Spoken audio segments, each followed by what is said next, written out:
11. Catalytic catastrophe. In 2018, employees at a car repair garage in Pittsburgh found a deceased man pinned under a car. He was identified as 39-year-old Paul Tedesco, and it's believed that he was trying to remove the vehicle's catalytic converter when the mechanical jack suspending the vehicle collapsed and crushed him to death. Employees told local station WPXI that it wasn't the first time someone had tried stealing a catalytic converter from a car in the garage. They also had plenty of customers who came to them after having their catalytic converters stolen by thieves. Crooks steal them for the valuable metals inside the module, selling them for scrap. But removing the prize part is dangerous, according to automotive tech John Paulus, who said that the car can move during the process and that if the jack isn't properly in place, the vehicle can easily fall onto the person working on it. 10. Fatal Halloween prank. A young man decided to play a Halloween prank on his little sister in 2013 by pretending to hang himself in the front yard of their Kentucky home. She found her brother dead after he'd slipped the rope around his neck and couldn't free himself from it. Jordan Morland, 16, of Louisville, died early Monday after falling into a coma following the horrific accident. At first, the siblings' mother didn't believe the little girl when she went inside and reported what she'd just seen. Ginger Rodriguez told local station WHAS that she immediately assumed her son was playing a prank, as he had done several times earlier that day. But she realized the situation was much more serious when the boy's sister said that he wasn't moving and that there was saliva coming out of his mouth. The teen was on life support for 12 hours, but ultimately lost the battle because of his failing organs. Investigators stated the death was an accident, saying the boy became disoriented after putting the noose around his neck and then passed out after it had tightened. 9. An after-hours swim.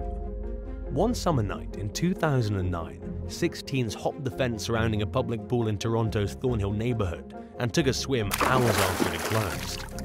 Afterward, 5 of the youths were standing in the parking lot outside the pool when they realized they'd left a group member behind. 2 of them climbed back over the fence to get him and found the 16-year-old face down in the water with no pulse. The young man's friends tried to administer CPR before he was rushed to the hospital, where he was pronounced dead in the early morning hours. Investigators initially ruled the death an accident and said that they believed the teen may have had a pre-existing health problem that contributed to his unexpected death. The tragedy highlighted Toronto's problem with nighttime pool hoppers, who often sneak into closed public pools to take a dip after leaving nearby bars. Parks and Recreation spokesperson Weena Brown told the Toronto Star that pool hopping is illegal and dangerous. It can even come with a $2,000 fine, but this apparently isn't enough to prevent the activity from being an ongoing problem. 8. Injecting cooking oil. 46-year-old Maria Olivia Castillo died in 2005 from a fat blockage caused by what she believed were French polymer injections to reduce wrinkles in her buttocks. She'd received the treatment in California from Martha Mata Vasquez, a 39-year-old former beautician who offered to perform the procedure for people who were considering going to Mexico, where it was cheaper. What they didn't realize is that Vasquez was injecting them with Mazola corn oil and that she wasn't licensed to perform cosmetic injections. Besides Castillo's death, similar injections had put another patient into a coma and caused medical problems for others, according to prosecutors. They accused the woman of continuing to perform the procedure even after she'd learned that some of her clients had fallen ill, charging $1,400 for each injection. Castillo pleaded guilty to involuntary manslaughter and received a 15-year prison sentence. At her sentencing, she apologized to her family and to her victims and their families. Her lawyer, Tom Worthington, claimed that Castillo was unaware that the injections were dangerous.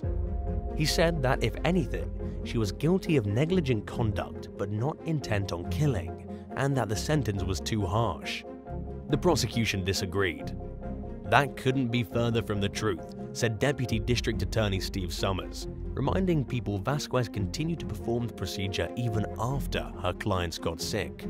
7. Roadside Bigfoot hoax. One night in 2012, 44-year-old Randy Lee Tenley dressed up in a Bigfoot costume and stood alongside a Montana highway to provoke reported sightings of the mythical creature. He was struck by a car, which left him lying on the road where he was soon hit by another vehicle. Tenley died because of a prank gone wrong. Local authorities interviewed the man's friends and determined that he wanted to make passing motorists believe they'd seen Bigfoot. They said that alcohol may have been a factor in the man's reckless decision, but were awaiting tests.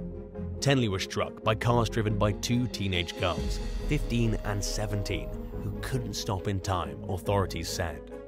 Montana State Trooper Jim Snyder told the Daily Interlake he'd never seen or heard of a case like this happening before. In his words, "You can't make it up." He explained that the type of costume Tenley was wearing, known as a ghillie suit, is made to resemble thick foliage. It's typically used to camouflage military snipers and would have made it difficult for drivers to spot the man until they had little to no time to avoid hitting him. 6. Alcohol enemas. In 2012, CNN reported that college students at the University of Tennessee were using alcohol enemas to get drunk. While the story prompted some funny commentary, experts said that the subject was no laughing matter. By then, at least one student had been rushed to the emergency room with a blood alcohol level of 0.4, which is 5 times the legal limit, and in what experts refer to as the death zone with alcohol poisoning. Ingesting booze through an enema allows alcohol to be absorbed directly into the bloodstream, causing a person to get drunk much faster than the old-fashioned way. But alcohol is not meant to be consumed this way, and doing so overwhelms the liver, making it extremely dangerous and potentially deadly for even the most seasoned drinker. 58-year-old Michael Warner died in 2004 after receiving a sherry enema from his wife, 42-year-old Tammy Warner. He was an alcoholic who'd been told that he could no longer drink or he would die, and he couldn't swallow liquor because of the severe ulcers and heartburn. The enema caused his blood alcohol level to skyrocket to 0.47%, resulting in his death. Investigators pointed their finger at Tammy for administering the deadly dose of sherry, and they were determined to prove that she did so, knowing that it was detrimental to his health. They charged Tammy with negligent homicide, but prosecutors ultimately dropped the case. Court records state that the case was dismissed on August 31st because of insufficient evidence. 5. Fleeing with a fugitive. 56-year-old Vicky White ruined her career and her life when she recently agreed to help plot an inmate's escape from the Lauderdale County Jail in Alabama. She was working as the jail assistance director of corrections when she told her co-workers that she was taking 38-year-old Casey White to the local courthouse for a mental evaluation. Casey White was serving a 75-year sentence for attempted murder and various other charges, and he was awaiting trial in a capital murder case. The pair fled the area together, sparking an 11-day manhunt. They were spotted in Vanderburgh County, Indiana, triggering a high-speed chase that ended when U.S. Marshals deliberately crashed into the couple's vehicle. Casey White was taken back into custody with minor injuries, while Vicky White instead ended her life at the scene. In hindsight, Lauderdale County Sheriff Rick Singleton said it was evident that the escape plan had been in the works for quite some time. Prisoners had complained that Vicky favored Casey White. She'd also recently sold her home for roughly half the market value and bought a getaway vehicle, which she kept in the parking lot of a nearby shopping center until the escape. Vicky's family and friends were reportedly stunned to learn of her role in the ordeal and of her suspected romantic relationship with Casey White.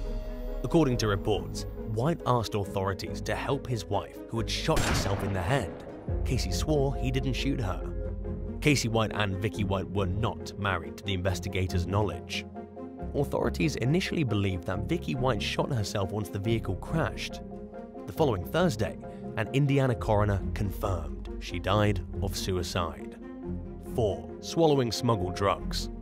During a flight from Mexico City to Tokyo in 2019, a Japanese passenger began having convulsions, prompting an emergency landing in the Mexican state of Sonora.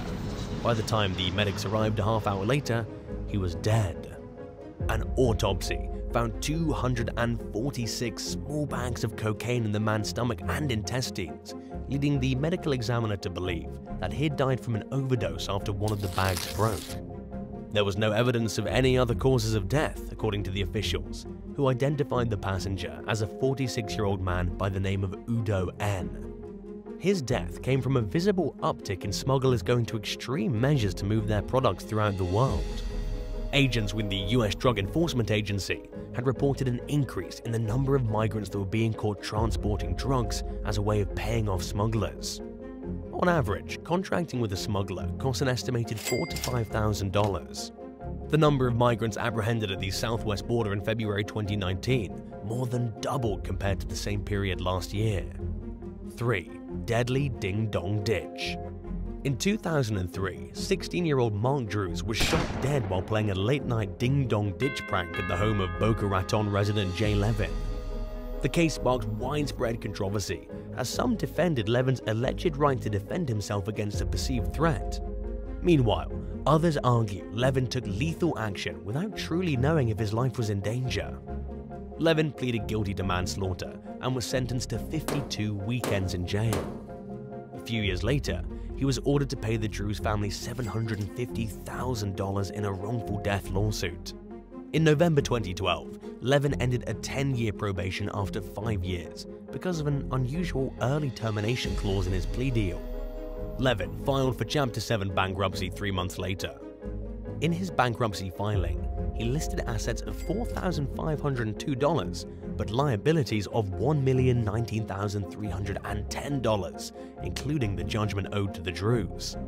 But the Drews challenged Levin's attempt to get out of paying them. In May, they sued Levin in US bankruptcy court, asking a judge to keep their judgment in place based on laws that prevent the discharge of debt from willful and malicious injury. Judge Kimball agreed. This wasn't the only case of a ding-dong ditch gone wrong. In early 2020, when a group of teenage boys played ding-dong ditch on a resident in their Temescal Valley, California neighborhood, one of the boys rang the doorbell of 44-year-old Anurag Chandra several times before running off and getting into a nearby vehicle where his friends were waiting. Chandra got into his car and chased the teens at high speed, eventually slamming into their vehicle and causing it to hit a tree. 3 16-year-olds died in the collision. Chandra faces 3 counts of attempted murder and 3 counts of murder with great bodily injury. 2. Watching videos while driving. A 58-year-old Detroit man named Clifford Jones took distracted driving to a whole new level in early 2016 when he decided to watch some adult content from behind the wheel of his 1996 Toyota. He was traveling on a highway entrance ramp during the early morning hours when the car spun out of control and rolled over. Jones was ejected from the vehicle and died instantly. Police found he wasn't wearing pants at the time the accident occurred and believed he may also have not been wearing his seatbelt. They determined Jones lost control of the car because he was distracted and didn't have both hands firmly on the steering wheel. Michigan State Police Lieutenant Mike Shaw told CBS News that it was one of the strangest incidents he'd ever encountered throughout his law enforcement career. He blamed technology on the fact that many drivers are paying less attention to the road than their phones. 1. Mixing gasoline with cigarettes.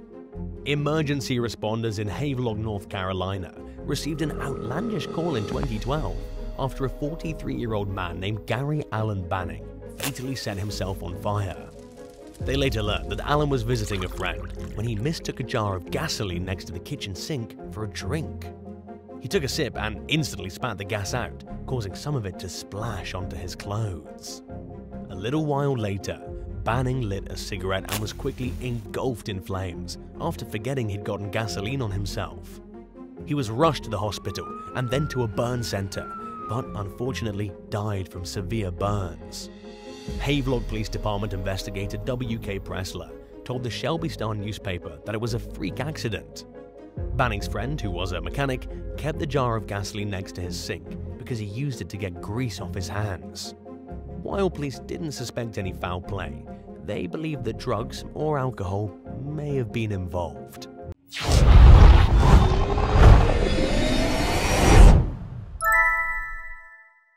Number 8. Tyler Hadley. One day in 2011, a 17-year-old loner named Tyler Hadley invited kids from his high school to a party at his house in Port St. Lucie, Florida. Those who knew him well were surprised because he had recently complained that his parents were getting increasingly strict with him. Hadley reassured the people he invited over that his parents weren't home. When someone asked what he'd do if they came home during the party, he eerily replied, "They won't, trust me." Soon enough, 60 guests were there, drinking and trashing the house, while Tyler tripped on ecstasy. During the bash, people continued to ask the young man where his parents were. He gave several different stories, and partygoers began joking that Tyler had killed his folks. Weeks earlier, he had told a friend that he wanted to do just that, and have a party after. But the friend wrote it off as the mindless banter of an annoyed teen who was known for acting strange.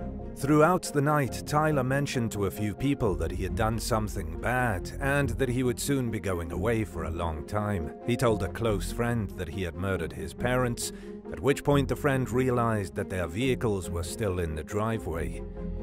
Tyler took him into the master bedroom, which had remained locked all night, and revealed the gruesome scene. There was blood everywhere, and his parents' corpses were still in the room, buried under a pile of rubble.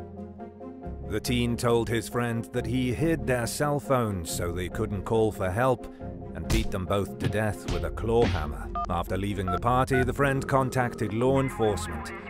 He told them everything, and later that night, police arrived at his home to investigate the accusations. In the months leading up to their murder, Tyler's partying and bad behavior had gotten out of hand. It finally got to the point where his parents ended up putting him on house arrest.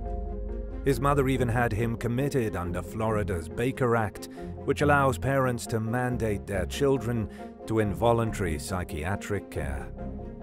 Tyler Hadley was tried as an adult due to the horrifying nature of his crimes. He was convicted of murder and will spend the rest of his life behind bars. Number 7. Keeley Rodney. Keeley Rodney had a bright future to look forward to when she graduated high school earlier this year at just 16 years old. However, recently something went horribly wrong after she attended a party in the Northern California wilderness and was never seen again. Hundreds of people were at the gathering, yet police had trouble getting many of the teens to talk, possibly because they didn't want to incriminate themselves for underage drinking. Their reluctance complicated the investigation, but from what detectives could gather, the last time anyone saw Keeley was when she got into her SUV and left the party. Her loved ones were unable to reach her on her cell phone, leading to fears that she had been kidnapped or worse. A large search ensued, but after 10 days of finding no signs of Keeley or her vehicle, law enforcement announced that they planned to scale back on their efforts. Community members and the young woman's family continued to assist in the mission to find her. A group of divers called Adventure with Purpose also joined the search to help determine if Keeley's SUV had become submerged. With the help of sonar boats, they finally found the vehicle in a reservoir roughly 35 miles, 56 kilometers from the Nevada border, with human remains inside. This discovery ended the weeks-long search for the teen, but led to a heartbreaking conclusion.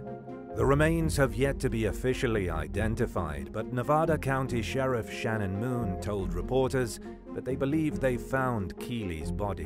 While the circumstances surrounding her death are unclear, it seems more likely that the young woman passed away in an unfortunate tragedy rather than at the hands of an abductor. Number 6. Alex Baranier and David Anderson. Best buddies Alex Baranier and David Anderson were both 17-year-old high school dropouts living in Bellevue, Washington. Both teens had no clear idea of what they wanted to do with their lives. They spent their days hanging out at a local bowling alley and indulging in fantasy-themed video games. One day in January 1997, they decided to add some sick excitement to their life by killing their friend. For reasons only they can explain, the pair lured 20-year-old Kim Wilson to a local park and strangled her to death with a cord. Worried that the victim's family might know that she was with them and might pass the information along to police, Baranier and Anderson then proceeded to the Williams household and killed Kim's parents and sister. 2 children found Kim's body the next day, concealed by shrubs in a local park. Detectives went to her family's home to inform them of the tragedy, and when they arrived, they discovered that the door was unlocked. What they encountered next was nothing short of horrifying. Both of Kim's parents appeared to have been stabbed and bludgeoned to death, and her sister had sustained numerous injuries trying to fend off her attacker, as she was also stabbed. An examination of Kim's friend group led detectives to Baran and Anderson, who claimed that they were playing video games together the night of the murders. Their story quickly fell apart as witnesses told police otherwise, and mounting evidence placed the teens at the scene of the crime. Both young men were sentenced to 4 consecutive life terms without the possibility of parole. Anderson challenged his sentence after a state ruling determined that juveniles facing life terms have the right to have their case reviewed. Earlier this year, he was resentenced to life with the possibility of parole after 33 years. Number 5. Rachel Wade. A Florida teen named Rachel Wade was still seeing her ex-boyfriend, Joshua Camacho, when he began dating 18-year-old Sari Ludeman in 2009. The 2 women found out about each other, sparking a heated months-long rivalry between them that involved vile text messages, online harassment, threatening phone calls, and even public confrontations. Tensions reached a breaking point, and Ludeman decided to confront Wade face-to-face one night. She drove to a mutual friend's home in Pinellas Park, where Wade was waiting for her, and things immediately became violent. Wade stabbed Ludeman in the shoulder and then in the chest, puncturing her heart. As she was bleeding out, Ludeman managed to call Camacho, who then went to his girlfriend's father's house and told him what happened. The 2 men rushed to the scene, and police arrived shortly thereafter. In the meantime, Ludeman was taken to the hospital, where she passed away later from her injuries. Police charged Wade with the girl's murder. She argued in court that Ludeman had charged at her with fists flying and that she acted in self-defense. However, witnesses told a much different story, claiming that Wade attacked Ludeman before she even had a chance to exit her vehicle. When she was finished stabbing her victim, she allegedly tossed a knife into a neighbor's yard and calmly walked away. Wade was convicted of second-degree murder and received a 27-year prison sentence in September 2010.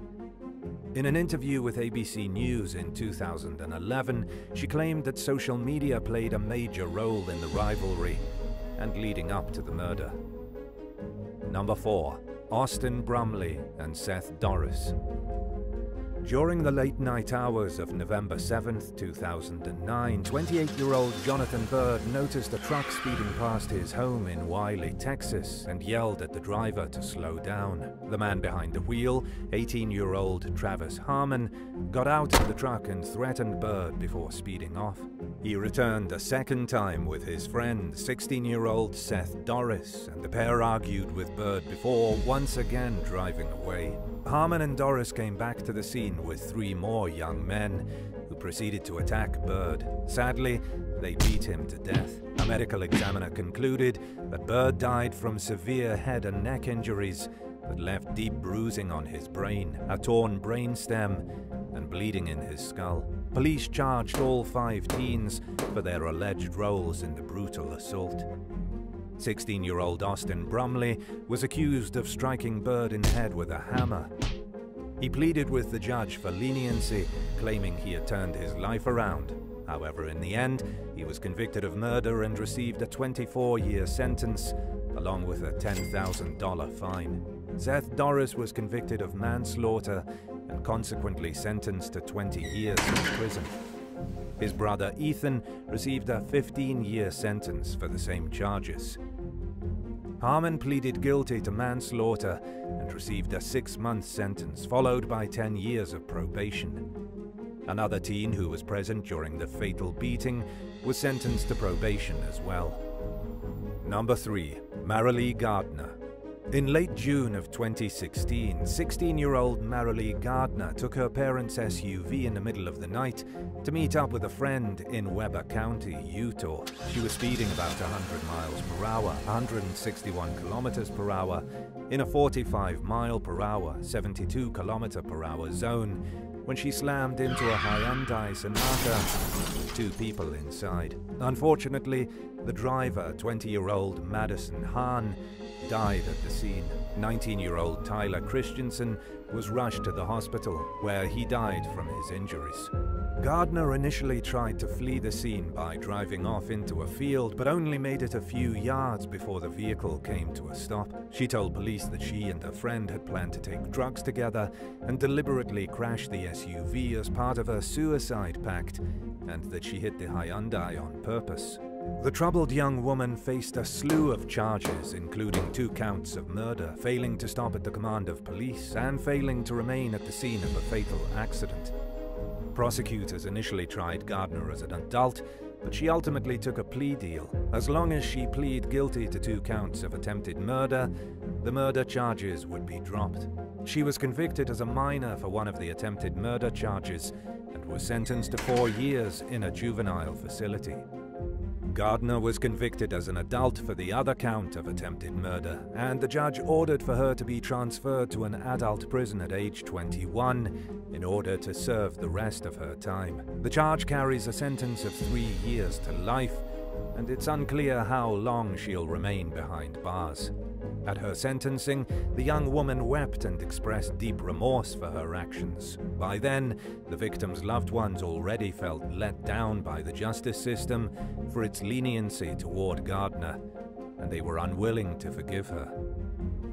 Number 2. Sarah Kolb and Harley Quinn. Adrienne Reynolds was 16 years old when she moved from Texas to Illinois to live with her father and stepmother in 2005. Hoping to eventually join the Marines, she enrolled in GED classes to complete her education.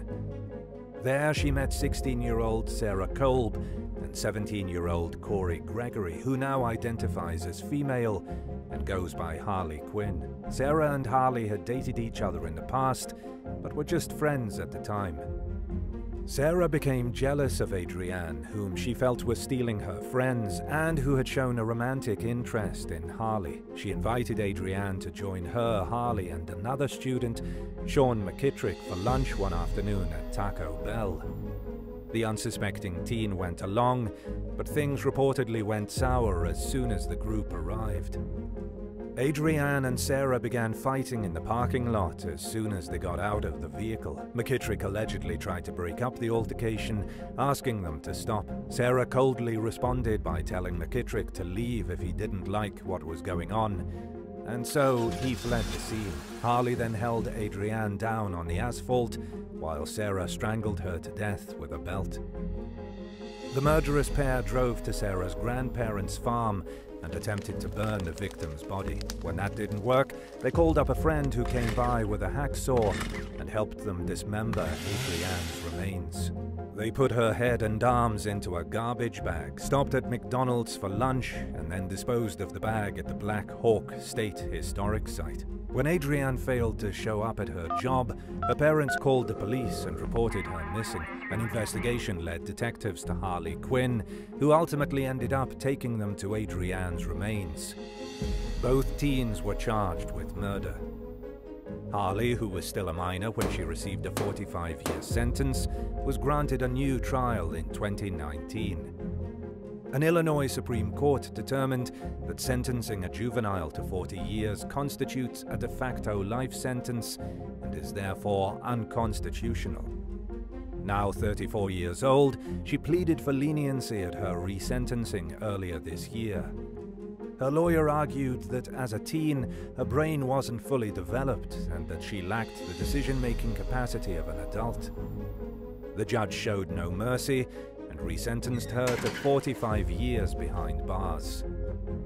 Sarah was convicted of murder and concealment of a homicide and was sentenced to 53 years in prison. Like Harley, she was a minor when the punishment was handed down and hopes to see freedom sooner. She's in the process of appealing her case, on the same basis and is seeking clemency. However, it's hard to come back from something so awful and live a normal life. Number 1. Mailing Smith. In May of 2021, Officer Nathan Jones was on patrol one morning in Evansville, Indiana, when a young man flagged him down and asked him for a ride. He had apparently been involved in a domestic dispute, and he wanted to leave the area before the woman he had been fighting with returned. Unfortunately, this is exactly what happened during the conversation. Suddenly, 18-year-old Mailing Smith rolled up in her car and began yelling at the man. She allegedly ignored Jones when he told her to stay in her vehicle. In an attempt to de-escalate the situation, he tried to handcuff the young woman, but she evaded him and got back into her car. Smith was later accused of trying to flee while the officer grasped her arm, causing him to get stuck as she attempted to drive away. The vehicle dragged Jones for roughly a block before he managed to free himself, at which point the car ran over his arm. Luckily, he managed to apprehend and arrest Jones before going to the hospital. The police department didn't specify the severity of his injuries. Smith was later charged with battery against a public safety officer and resisting law enforcement. She reportedly reached a plea agreement, but the details haven't been disclosed to the public.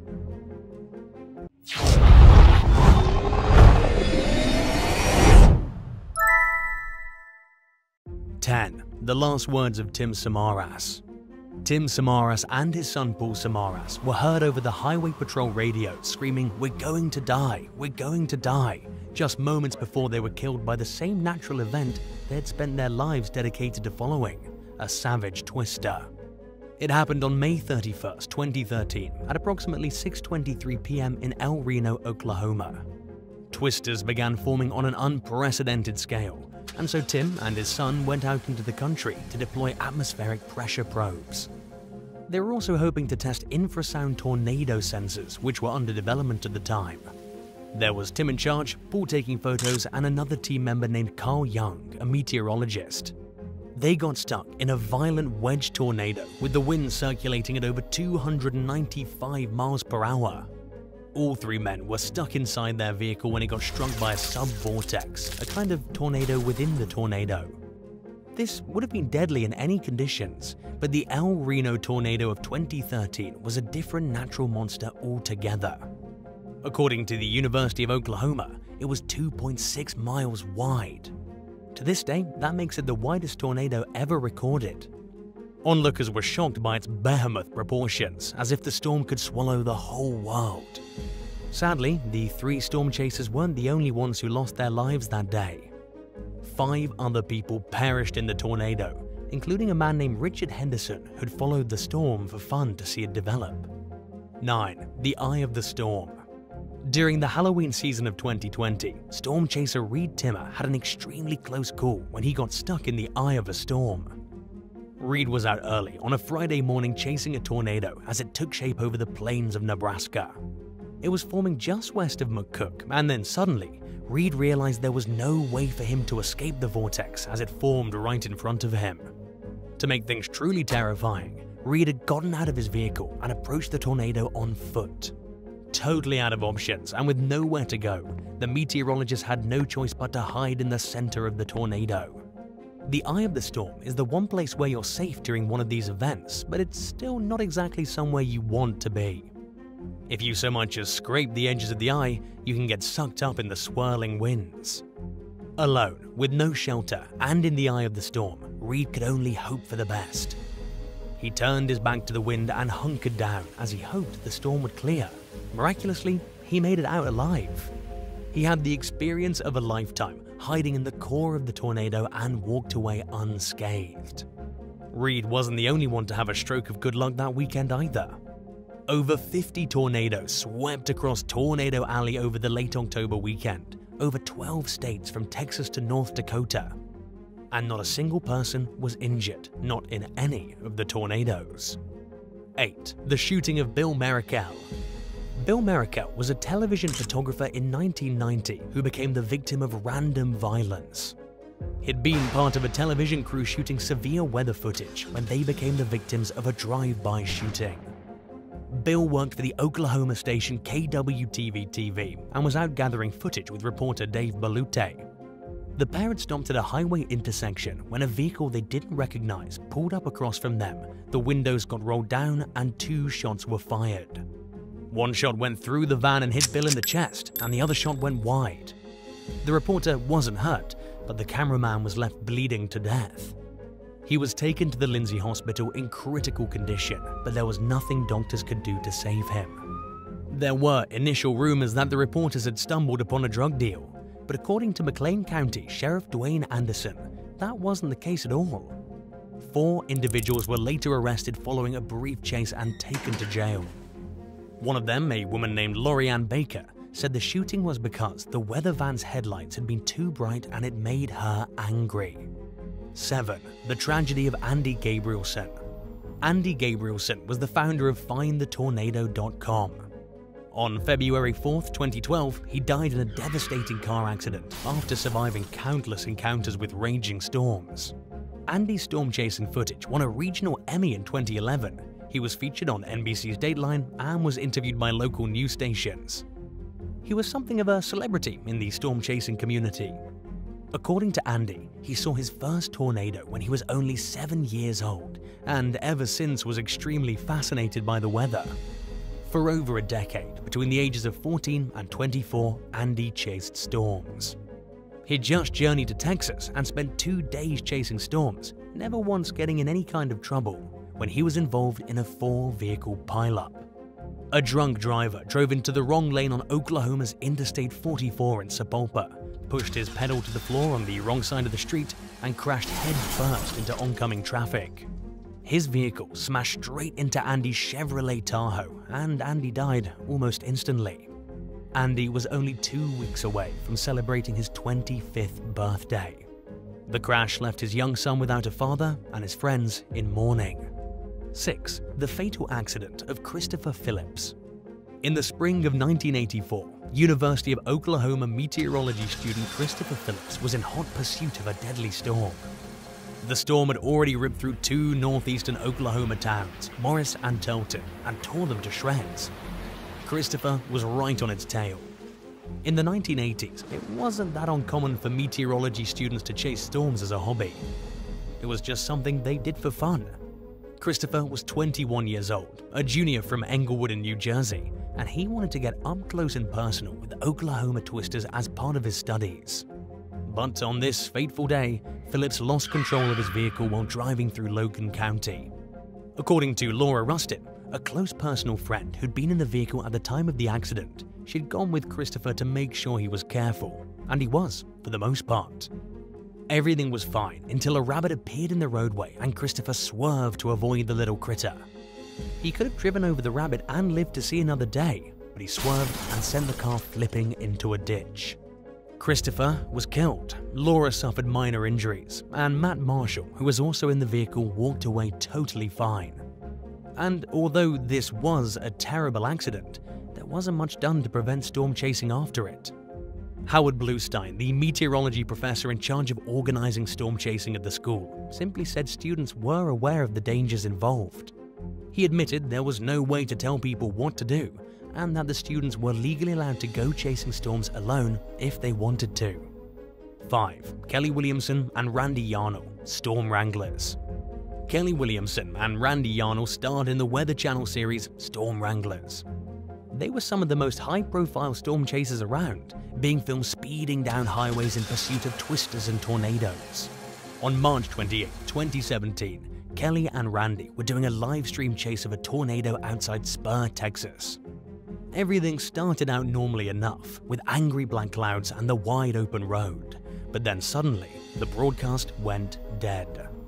It would come to light later that in the middle of the live stream, the storm chasers had driven through a stop sign and crashed into Corbin Yeager.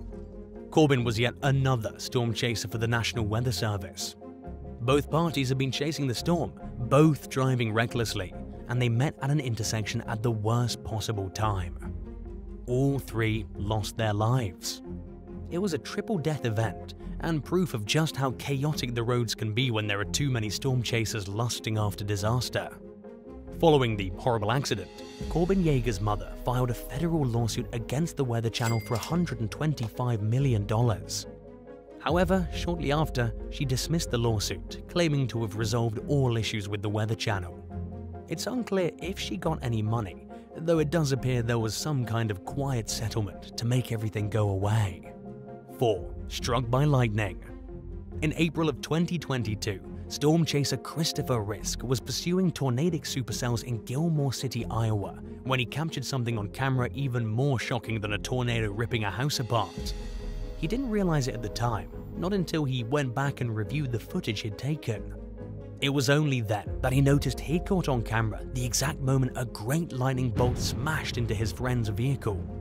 In the footage, when slowed way down, the lightning bolt can be seen streaking through the metal shell of the car and sending sparks flying underneath the vehicle. There's even a little puff of smoke. Neither Christopher nor his friend knew that a lightning bolt had hit the car. However, the car did immediately stop working following the bolt of lightning. The person in the car was totally fine, but the vehicle was rendered totally inoperable and had to be towed off the road after the storm had passed. 3. Dale Sharp's freak accident. Dale Sharp was driving along the highway near the Kansas City of Harper late at night in June of 2019 when he experienced a freak accident. Dale was originally from Australia, but was in the United States photographing extreme weather events and chasing storms. It was just after midnight and the road was completely dark. Dale never saw the deer jump out in front of him, not until it was too late and he crashed into the animal. Dale pulled into the ditch as smoke spewed out from the hood of his vehicle. And that was when somebody else came tearing up the road. The other vehicle swerved to avoid crashing into the parked car, but swerved the wrong way and hit David where he stood in the ditch. Paramedics quickly arrived at the scene and rushed David to the hospital, but he was dead by 2 o'clock in the morning. The driver who hit him didn't suffer a single injury. Just hours before the incident, David had been following a tornado across Kansas and sharing the videos on social media. He had escaped the storm only to crash into a deer and then be crashed into himself. He left behind his baby daughter and wife Carly and a thriving photography business. He and his wife and their baby had been traveling the world, pursuing photography and chasing wild weather. 2. Extreme weather chaser Martha Llanos Rodriguez. On May 1st, 2022, a storm chaser was killed in Minnesota during an extreme weather event. Meteorologist Martha Llanos Rodriguez, 30 years old from Mexico City, was chasing a storm when she got rear-ended by a semi-trailer. She was traveling down Interstate 90 when her vehicle came to an abrupt stop because some power lines had gone down and the driver didn't want to drive over them.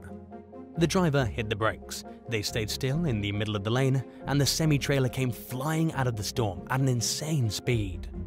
It didn't slow down and plowed straight through the stopped hatchback.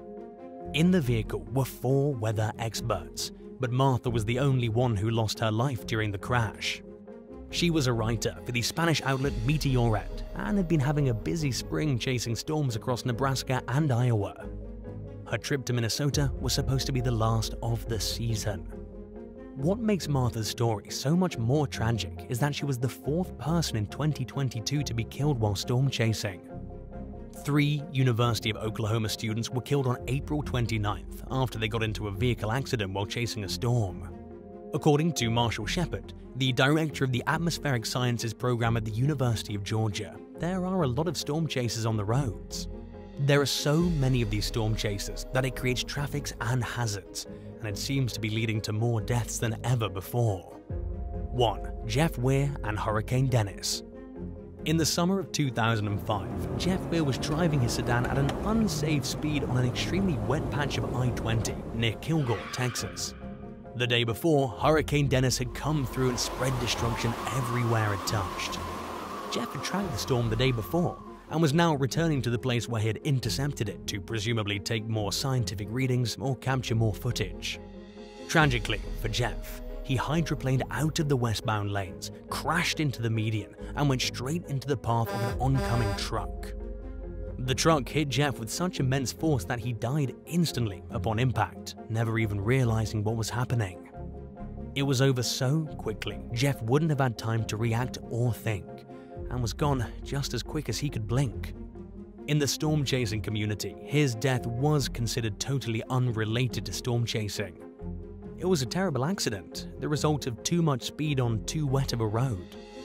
But it did happen just hours after he'd torn through the same area in pursuit of a hurricane. Would you rather get stuck in the eye of a hurricane or struck by lightning? Let us know in the comments, and thanks for watching. Be sure to subscribe, and I'll see you soon for more great stuff.